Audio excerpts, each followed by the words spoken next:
বরগুনার পাথরঘাটায় যুবদল নেতা নাসির হাওলাদার হত্যার ঘটনায় ছাত্রলীগের এক নেতাকে পিটিয়ে পুলিশের হাতে তুলে দিয়েছে ছাত্রদলের নেতাকর্মীরা।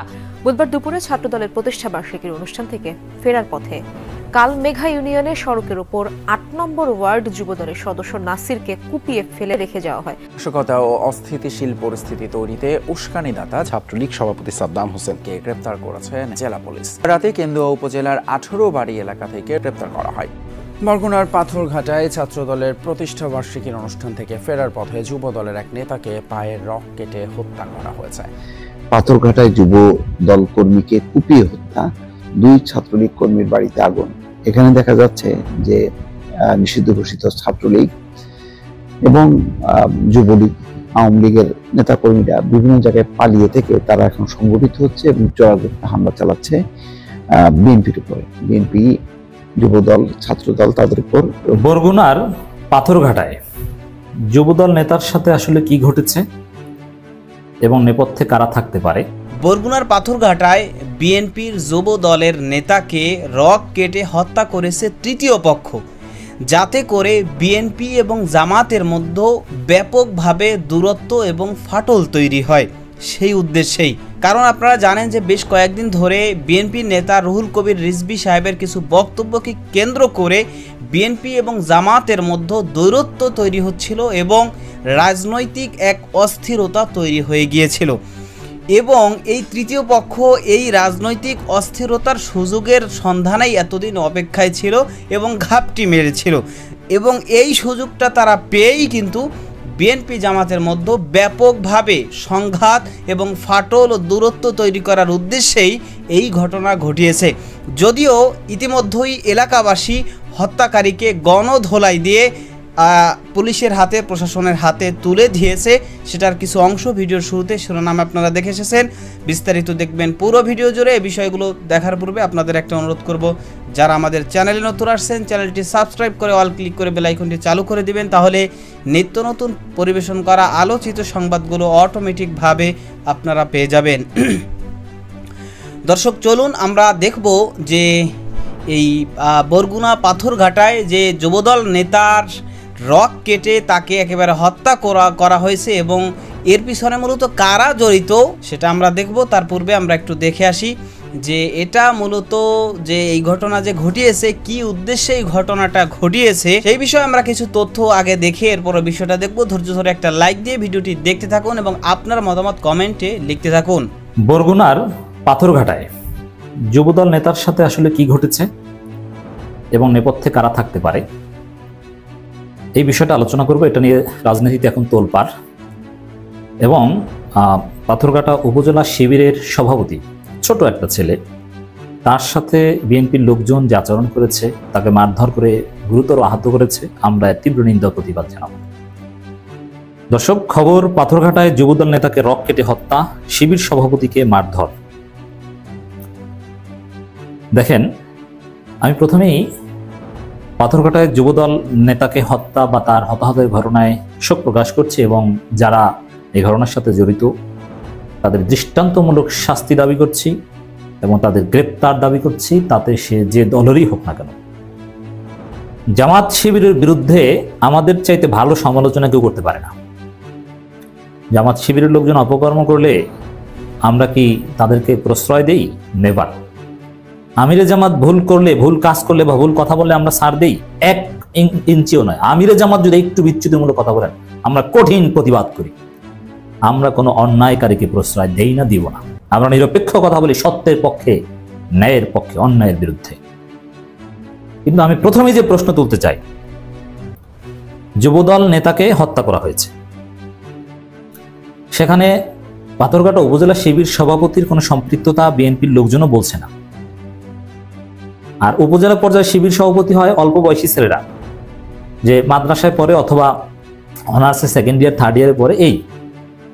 এখানে ছাত্রদলের মতো চাচ্চুরা না, 20-21 বছর বয়সী ছেলেরা সভাপতি হয়। এরা এই জটিল রাজনীতি, হত্যা হবে এগুলো বোঝে না।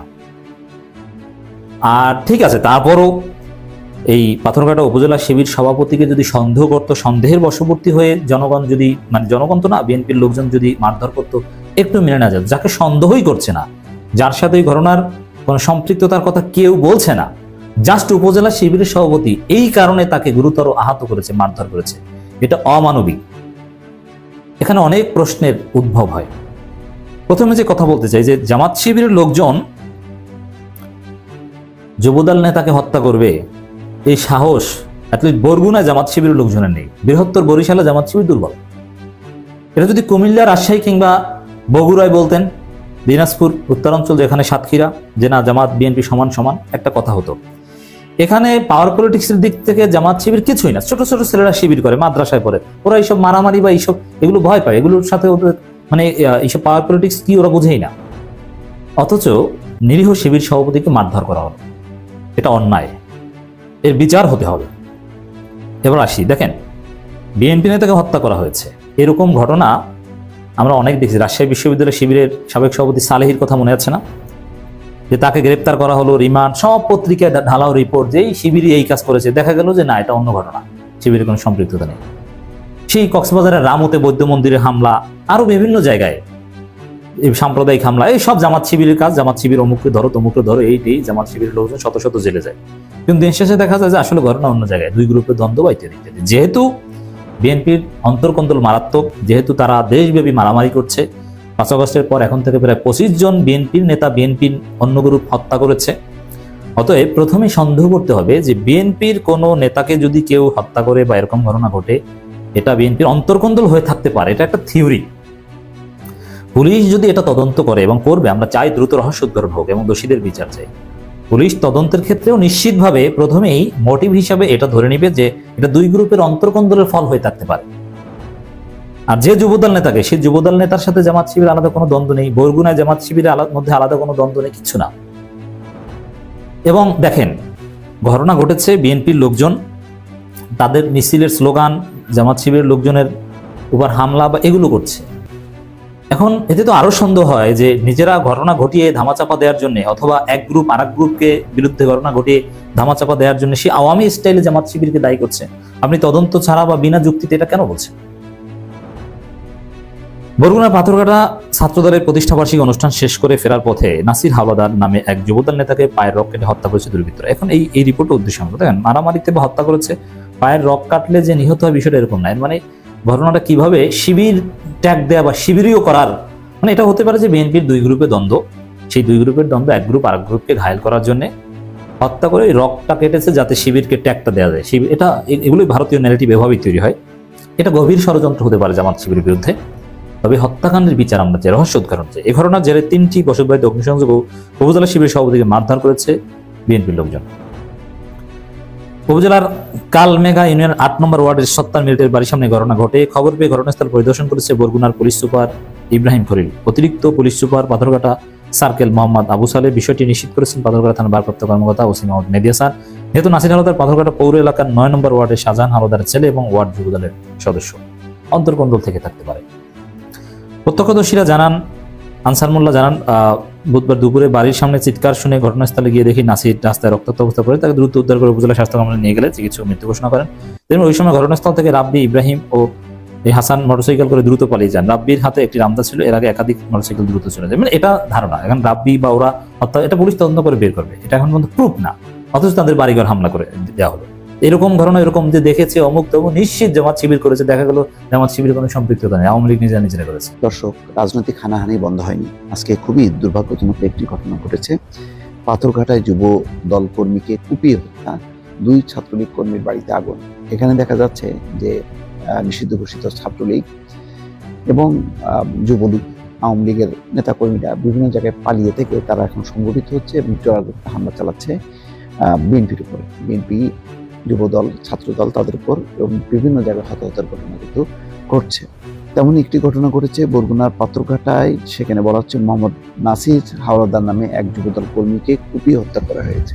বুধবার দুপুর 1টার দিকে উপজেলা পশ্চিম ঘুটাবাছা নুরিয়া সরকারি প্রাথমিক বিদ্যালয়ের সামনে এই ঘটনা ঘটে। এদিকে নাসিরের মৃত্যুর খবর ছড়িয়ে পড়লে উত্তেজিত লোকজন রাব্বি ও হাসান নামে 2 যুবকের বাড়ি আগুন দিয়ে পুড়িয়ে ফেলে। এই 2 জন নিষিদ্ধ ঘোষিত ছাত্রলীগের কর্মী। নাসিরের বাড়ি পাথরঘাটা পৌরসভার 9 নম্বর ওয়ার্ডে। প্রত্যক্ষদর্শী আনসার মোল্লা জানান, নাসির মোটরসাইকেলে করে শ্বশুর বাড়ি যাওয়ার সময় নুরিয়া স্কুলের সামনে পৌঁছালে 5 থেকে 7 জন যুবক তার মোটরসাইকেলের গতিরোধ করে। তারা নাসিরকে মোটরসাইকেল থেকে নামিয়ে মারধর শুরু করে। এক পর্যায়ে ছাত্রলীগের কয়েকজন কর্মী নাসিরকে চেপে ধরে এবং হাসান এবং রাব্বি তার ডান পায়ের রক কেটে নেয়। এই সময় নাসির মাটিতে লুটিয়ে পড়লে এলোপাতাড়ি কুপিয়ে তাকে হত্যা করা হয়। বিএনপি নেতা রুহুল কবির রিজভী সাহেব তিনি এই যে বর্তমানে যে বিতর্কিত হয়েছেন, বিশেষ করে জামাতকে উদ্দেশ্য করে তিনি যে কথা বলেছেন যে রক কাটা পার্টি, খুর পার্টি, এরা এখন রাজনীতিতে এসেছে, সেই বিভিন্ন রকমের কথা যে তিনি বলেছেন, এবং যেটাকে কেন্দ্র করেই মূলত বিএনপি জামাতের মধ্যে দ্বন্দ্ব এটা প্রকাশ্যে চলে আসছে বা তাদের মধ্যে একটা দূরত্ব বা ফাটল কিন্তু তৈরি হয়েছে। এবং এই বিষয়টা শুধুমাত্র বিএনপির শীর্ষ নেতা নয়, জামাত ইসলামের শীর্ষ নেতাদের পক্ষ থেকেও এই বিষয় নিয়ে তাদের স্টেটমেন্ট দেওয়া হয়েছে। তো এই যে দুই দলের মধ্যে দূরত্ব এবং অস্থিরতা তৈরি হয়েছে, এবং বিশেষ করে বিএনপি নেতা রুহুল কবির রিজভী সাহেব এই বক্তব্য দেওয়ার পরে কিন্তু জামাত ইসলামের নেতা তারা বলেছিলেন যে আপনারা যে বলতেছেন জামাত শিবির তারা রক কাটা পার্টি, খুর পার্টি, আচ্ছা ঠিক আছে, আপনারা একটা মাত্র প্রমাণ দেন যে আমরা শিবিরে আমরা রক কাটি বা আমরা রক কেটেছি, এরকম অন্যায় কাজ করেছি, একটা প্রমাণ দেন। এই কথা এই একদিন আগেই বললেন। আর আজকেই এই ঘটনা আমরা জানতে পারলাম যে বরগুনার পাথরঘাটায় সেখানে যুবদল নেতার একেবারে পায়ের রক কেটে কুপিয়ে এবং পাশাপাশি পায়ের রক কেটে তাকে হত্যা করা হয়েছে। এই ঘটনা কিন্তু এতদিন ধরে আমরা কোনো কিছু শুনি নাই। এই 5 আগস্টের পর থেকে এই পর্যন্ত কিন্তু অনেক ঘটনা ঘটেছে, অনেক হত্যাকাণ্ড হয়েছে, অনেক মারামারি, কাটাকাটি, খুনাখুনি, অনেক ঝামেলা হয়েছে, কিন্তু কোনো ঘটনাই আমরা এরকম শুনিনি যে কাউকে এইভাবে রক কেটে তাকে হত্যা করা হয়েছে। তো এখন এই ঘটনায় এটা স্পষ্টভাবে বোঝাই যাচ্ছে যে জামাত ইসলাম এবং শিবিরদেরকে মূলত ট্যাগ দেওয়ার জন্য, তাদেরকে অপরাধী সাব্যস্ত করার জন্যই মূলত কোনো তৃতীয় পক্ষ অথবা যেই করুক মূলত জামাত ইসলামকে বিতর্কিত করার জন্যই এই কাজ ষড়যন্ত্রমূলকভাবে করেছে। এই বিষয়টা স্বাভাবিক, একেবারে স্বাভাবিক। মানে তর্কের খাতিরে আমি ধরে নিলাম যে হ্যাঁ, জামাত শিবির তারা রক কাটে। যদি তারা রক কাটেও এই মুহূর্তে এই তর্ক বিতর্ক চলতেছে, একটা রাজনৈতিক অস্থিরতা বিএনপি জামাতের মধ্যে চলছে, এই অবস্থায় তারা আবার গিয়ে একজনকে রক কেটে হত্যা করবে, এটা তো মানে তর্কের খাতিরে যদি ধরেও নেই যে তারা রক কেটে হত্যা করে, তাহলেও তারা এই কাজ কখনোই করবে না। এত বোকা জামাত ইসলাম এবং শিবিরের লোক নয়। তো তাহলে যেহেতু তারা এই কাজ করেও না আর তাদের দ্বারা কোনোভাবেই এটা সম্ভব না, সুতরাং এই কাজ কারা করতে পারে, কী উদ্দেশ্যে করতে পারে, এটা আপনারা মোটামুটি বুঝতে পারছেন। তো দর্শক, বর্তমানে কিন্তু এটাও ব্যাপকভাবে বাংলাদেশের অনেক মানুষই, বিশেষ করে যারা রাজনৈতিক বিশ্লেষক, তারা স্পষ্টভাবে বলতেছেন যে আসলে বর্তমানে যেখানে বাংলাদেশের বিরুদ্ধে ভারত সহ বিভিন্ন দেশের পক্ষ থেকে ষড়যন্ত্র করা হচ্ছে, এই মুহূর্তে বাংলাদেশের সকল রাজনৈতিক দল এবং বাংলাদেশের সকল জনগণ ঐক্যবদ্ধভাবে সেই ষড়যন্ত্রকে আমাদের রুখে দেওয়াটা আমাদের দায়িত্ব ছিল। কিন্তু এখন যদি আমরা বাংলাদেশের জনগণ, রাজনৈতিক দলগুলো আমাদের মধ্যে বিভেদ তৈরি হয়, ফাটল তৈরি হয়, দূরত্ব তৈরি হয়, নিজেদের মধ্যেই যদি কাদা ছোড়াছড়ি তৈরি হয়, তাহলে বাংলাদেশের বিরুদ্ধে যারা ভারত সহ যে সমস্ত দেশ তারা ষড়যন্ত্র করছে, কোনোভাবেই আমরা তাদের সেই ষড়যন্ত্রকে রুখে দিতে পারবো না। সে কারণেই এখন নিজেদের মধ্যে এভাবে কাদা ছোড়াছড়ি না করে যাদের ভুল তাদেরই সংশোধন করে এরপর বাংলাদেশের রাজনীতি করা উচিত বলে অনেকেই মনে করছেন। আপনি ওই কথার সাথে একমত পোষণ করেন কিনা সেটা কমেন্ট সেকশনে জানাবেন। ভালো থাকবেন, সুস্থ থাকবেন। দেখা হবে নতুন কোনো ভিডিওতে, কথা হবে নতুন কোনো বিষয়ে। আজকে পর্যন্তই। আসসালামু আলাইকুম ওয়া রাহমাতুল্লাহ।